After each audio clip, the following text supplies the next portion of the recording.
Hello नमस्कार दोस्तों, कैसे हैं आप लोग। आई होप आप लोग बहुत अच्छे होंगे। मैं शिवा एक बार फिर से आप सभी के बीच नए वीडियो के साथ। और आज हम लोग बात करने वाले हैं इमारस टीजीटी सोशल साइंस के बारे में। जैसा कि मैंने आप सभी से वादा किया था कि हर एक सब्जेक्ट का प्रिपरेशन स्ट्रेटजी वीडियो आप सभी के बीच आता रहेगा। तो आज की कड़ी में हमारा इमारस टीजीटी एसएसटी के बारे में बात करने वाले हैं, जो कि हमारे साथ हैं हमारे अकबर सर, जो कि यहाँ पे टीजीटी एसएसटी के रूप में कार्यरत हैं। तो चलिए सीधे चलते हैं बिना टाइम गवाए उनकी ओर, और किस तरीके से वो तैयारी करके इस मुकाम तक पहुंचे हैं आप सभी के बीच शेयर करेंगे। हेलो दोस्तों, गुड इवनिंग, सत श्री अकाल, अस्सलाम वालेकुम। तो दोस्तों, आज मैं आपको बताने जा रहा हूँ कि एमआरएस टीजीटी की प्रिपरेशन कैसे करें।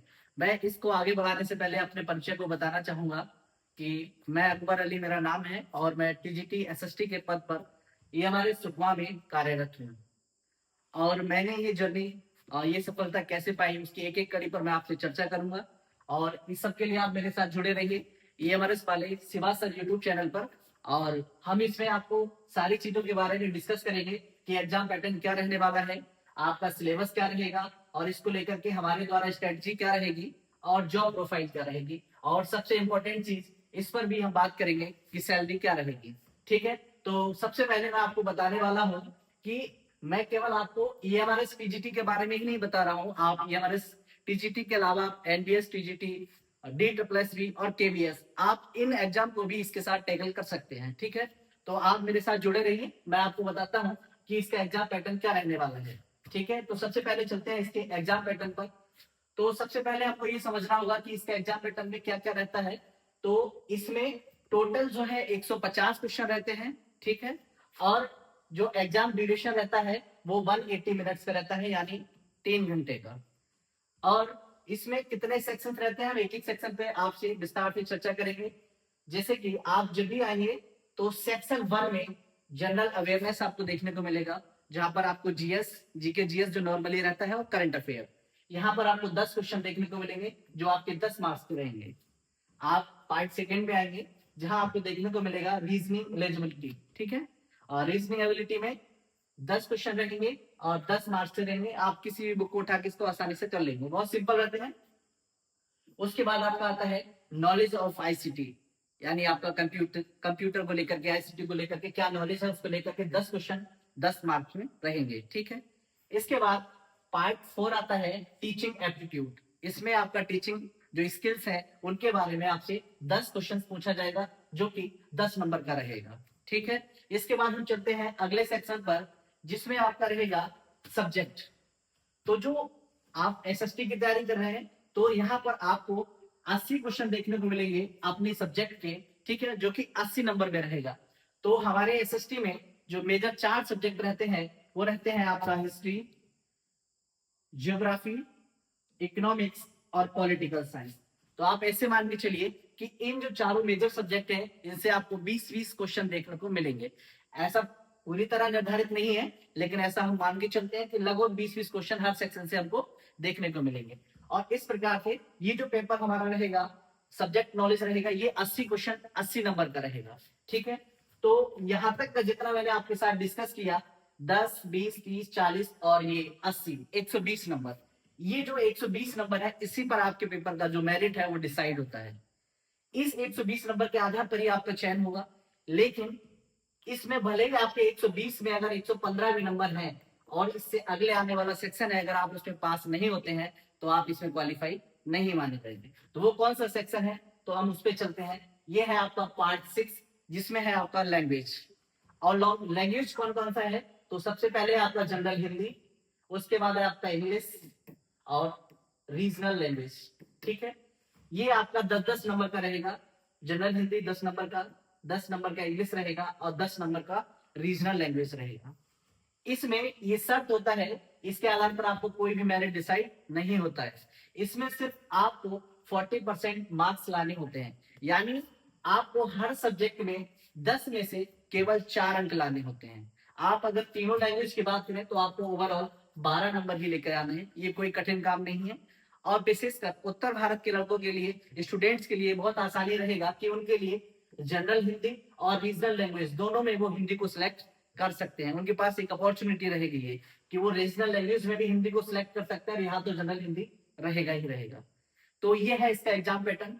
ठीक है, तो इसके साथ मैं बात करूंगा आपको आगे सिलेबस के बारे में कि इसका सिलेबस क्या रहता है।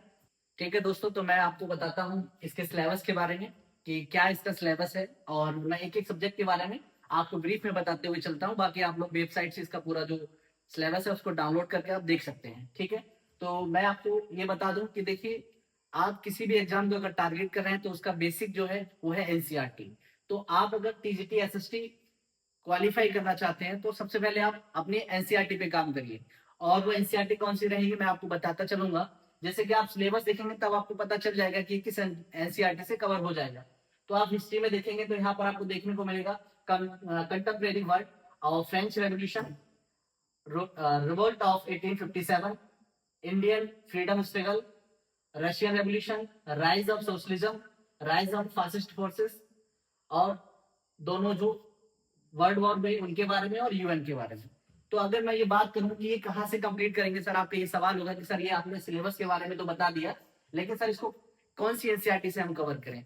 तो इसके लिए तो सबसे पहले आपको क्लास नाइन्थ का जो हिस्ट्री का बुक है आप उसको कवर करिए, जहां से आपका French revolution, socialism in Europe और economic depression, Indian industrial revolution, ये सारे जो टॉपिक हैं ये क्लास 9th के एनसीईआरटी से आपका कवर होंगे। उसके साथ आपको क्लास 10th का एनसीईआरटी आपको क्या करना है, कवर करना है। और एक एनसीईआरटी में आपको और सजेस्ट करूंगा, वो है 12th का एनसीईआरटी। ठीक है, ये 3 एनसीईआरटी आपको पढ़ना ही पढ़ना है हिस्ट्री के लिए। सबसे अच्छा होगा कि आप 9th से 12th तक की सारी एनसीईआरटी अगर पढ़ लेंगे तो इससे बाहर आपका पेपर नहीं होगा। इसके जो एडवांस क्वेश्चन होंगे उनको लेकर के हम लोग आगे, अगर आपका रिस्पांस अच्छा रहा तो हम क्लासेस लेके आएंगे, पीवाईक्यू क्वेश्चंस, स्ट्रेटजी, इन सब पे और ज्यादा विस्तार से बात करेंगे।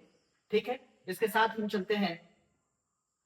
आप बोलेंगे सर कि ज्योग्राफी हम कहाँ से कंप्लीट करें, तो ज्योग्राफी के लिए मैं आपको बताऊंगा सबसे अच्छा रहेगा कि आप क्लास 6 से लेकर 12th तक का ज्योग्राफी पढ़ सकते हैं। बहुत छोटी छोटी पतली किताबें हैं, आप उनको एनसीईआरटी को कवर कर सकते हैं। आपसे इतना नहीं होता है तो आपसे बोलूंगा कि आप 9th और 11th का एनसीईआरटी इसको जरूर कर लीजिए। इससे बाहर आपको पेपर देखने को नहीं मिलेगा, मेरा आपसे ये वादा है। अगर आपने 9th और 11th की एनसीईआरटी को कंप्लीट कर लिया तो पूरा पेपर आपको एसएसटी का इसी के बीच से देखने को मिलेगा। ठीक है, तो देखिए दोस्तों, मैं आपको बताता हूँ कि इकोनॉमिक्स में कैसे हम लोग को इसको कैसे कंप्लीट करना है, कहाँ से पढ़ना है इकोनॉमिक्स को लेकर के। पहले तो आप देख लीजिए कि सिलेबस में हमारा कौन कौन सा चैप्टर जो है वो दिया हुआ है। तो जैसे कि आप देखेंगे, people as resource, poverty as a challenge, food security in India, development, ये जो ऊपर के तीनों चैप्टर आपको दिखाई दे रहा है, ये तीनों चैप्टर आपको क्लास 9th की एनसीईआरटी में देखने को मिलेंगे। ये क्लास 9th की अर्थशास्त्र की जो बुक है आपको वहां से ये तीनों चैप्टर कवर हो जाएंगे।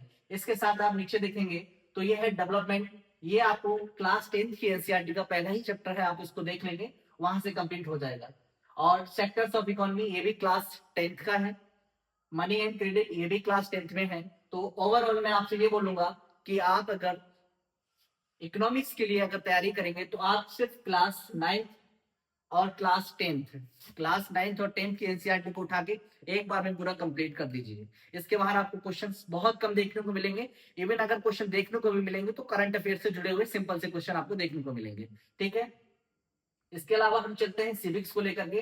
तो जैसा कि इकोनॉमिक्स में पैटर्न फॉलो किया जाता है वैसा ही सिविक्स में है, वहां पर भी वही क्लास 9th और 10th की जो एनसीईआरटी है आप उसको बहुत अच्छे से कवर कर लीजिए। ये सारे जो चैप्टर हैं वो क्लास 9th और 10th के हैं, जैसा कि power sharing, federalism, democracy, political parties, elections, challenges to democracy, ये सारे जो है, ये जितने भी ये सिलेबस में हमारे पॉइंट दिए हुए हैं, ये सब जो है हमारा क्लास 9th और क्लास 10th का सिलेबस है। आप क्लास 9th और 10th की एनसीईआरटी को बहुत अच्छे से कवर करिए। ये जो एसएसटी का सिलेबस है ये आपको उससे बाहर नहीं जाने वाला है। अगर आप इस एग्जाम को फोकस कर रहे हैं तो मेरा आपको ये सजेशन रहेगा कि आप क्लास 9th से लेकर के 12th तक की एनसीईआरटी को जरूर पढ़ लें। वैसे मैंने आपको बता दिया है कि कौन सी एनसीईआरटी बहुत इंपॉर्टेंट है आपके लिए, आपको उसको जरूर पढ़ना है। तो देखिए दोस्तों, मैंने आपको एग्जाम पैटर्न के बारे में विस्तार से बता दिया, सिलेबस क्या रहेगा उसके बारे में बताया, और इस सिलेबस को टैकल करने के लिए हमारी क्या स्ट्रेटजी होनी चाहिए मैंने उसके बारे में भी आपको बता दिया कि क्या क्या उसके जो है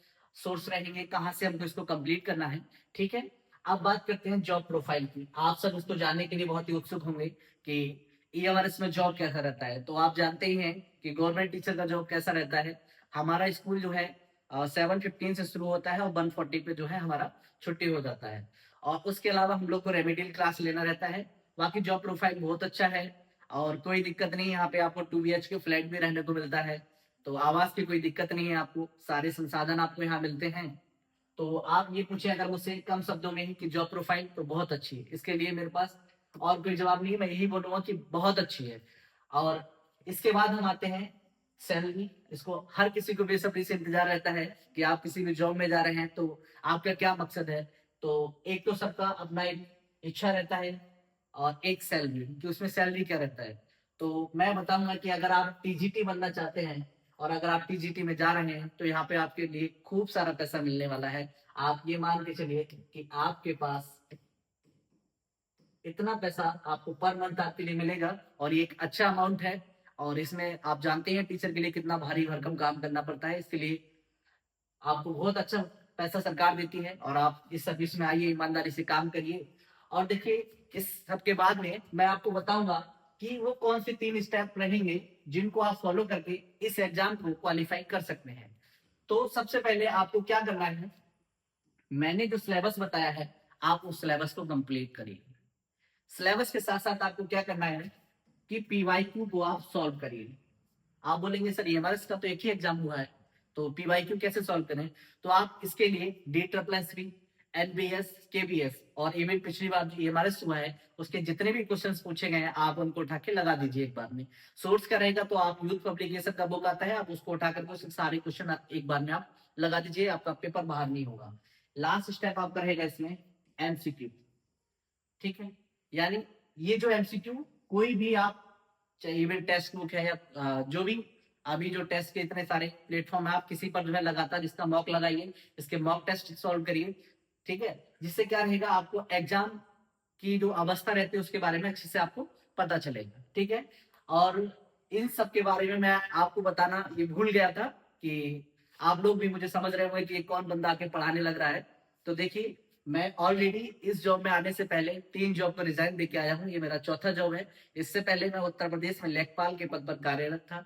उसके बाद मैं एमटीएस में पीडब्ल्यूडी में सिलेक्ट हुआ और मैं बिहार जूनियर में सिलेक्टेड हूँ। उन तीनों जॉब को छोड़ने के बाद मैंने ईएमआरएस टीजीटी को ज्वाइन किया है और यहाँ पर मेरा सफर बहुत अच्छा चल रहा है। और आपके लिए हमारे साथ ऐसे ही अनुभवी शिक्षक जो मिलेंगे आपको बताएंगे कि कैसे अलग अलग सब्जेक्ट को किस तरह से तैयार करना है। आप इसके लिए हमारे साथ जुड़े रहिए। हम ये उम्मीद करते हैं कि आप हमारे इस कार्यक्रम को रिस्पॉन्ड करेंगे और हम आपके लिए अच्छी अच्छी बहुत सारी चीजें लेके आएंगे जहां पर हम आपको मॉक प्रैक्टिस भी कराएंगे, सिलेबस भी कराएंगे। और आप लोगों का अगर ये रिस्पॉन्ड अच्छा रहा तो हम एक आपको सिलेबस भी लेके आएंगे जिसमें हम सीधे सीधे आपको एग्जाम ओरिएंटेड पढ़ाएंगे, क्योंकि हम खुद सिलेक्टेड हैं और हम आपको सिलेक्शन दिलाएंगे, हमारा ये वादा है। थैंक यू, धन्यवाद। तो दोस्तों उम्मीद करता हूँ ये जानकारी आप सभी को बहुत ही अच्छी लगी होगी। जैसा कि सर ने बताया, सर ने 4 सिलेक्शन लिए हैं, तो आप समझ ही सकते हैं कितना टैलेंटेड है हमारे सर।